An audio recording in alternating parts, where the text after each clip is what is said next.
Black holes are a quite popular topic when it comes to discussing the mystery of the universe. For years, people didn't even have concrete proof that they existed, and for the majority of that time, the theory of their existence was doubted. On April 10th, 2019, the first picture of a black hole was taken, and was popularized 3 years later in 2022. For me and many others, this rekindled the interest in black holes and how they function. In this video, I will be discussing the anatomy of black holes as well as how they affect objects and the space around them. Most people know that black holes are composed of a singularity and event horizon, but outside of those two terms, the black hole's anatomy begins to become unclear.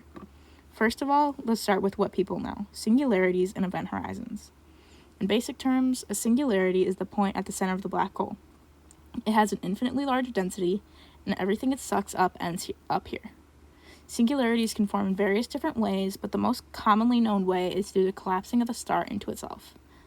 As for the event horizon, this is a specific radius around the singularity where nothing can escape the gravity of the black hole, including light.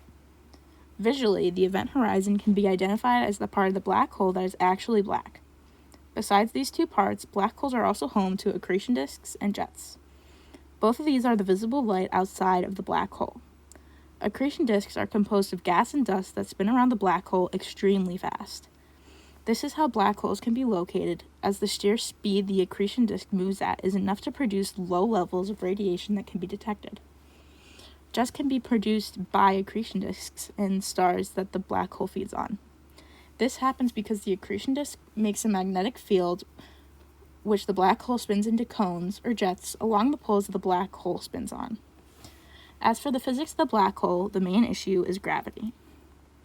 Here on Earth, gravity acts as a force that keeps us on the ground.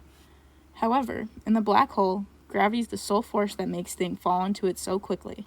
But how can this be? Gravity is so helpful for us, yet out in space it acts as a harmful force? This is because gravity is based on an object's density, not size nor location. Every single object has its own gravitational pull. We simply don't feel it because of how small it is in comparison to the gravitational pull of planets and other celestial objects.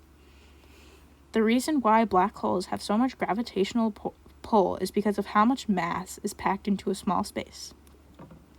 For clarification, gravity pulls objects towards each other. This is because of how space can be affected by various masses. When it comes to black holes, this can be seen along the event horizon. As previously explained, anything outside of this radius has the possibility of escaping the black hole, yet once this radius is reached, nothing can escape.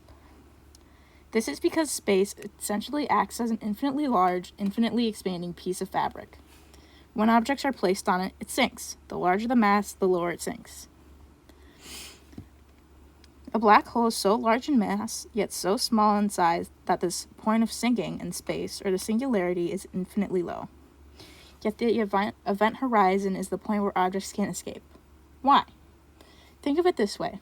If you were to run up a smooth surface, it would be harder and harder to run up the steeper the surface got, until you would simply fall down no matter how hard you tried to go up.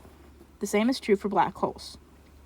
Once a certain steepness is reached, the gravitational pull of the black hole pulls in with so much force that the object being pulled in can do nothing to stop the acceleration towards the singularity. The property of space changing shape has a strange effect on our observations. To sum it up, time is a lie. So yes, you can technically say that time goes by quicker in certain circumstances. What I mean by this is that because space changes, objects can also travel at the same speed and at different speeds at the same time. The black hole is just a very good example of this because of how obvious the time dilation is. Any object falling into a black hole obviously does so at extremely fast speeds. Yet if we were to observe this happening, the object would appear to be actually slowing down. Even for me, this topic is a bit confusing. So to simplify, let's once again use examples. Let's say you are watching your friend run a race. They run at a constant speed, and both of you know this. However, once you walk away to get a drink, they appear to speed up. This is because of the difference in your two velocities. For black holes, the same principle applies, but instead of velocity, gravity causes this difference in views. All in all, black holes have a lot of different aspects to them, but understanding the basic anatomy and how space-time changes can help us understand black holes themselves as well as objects surrounding them.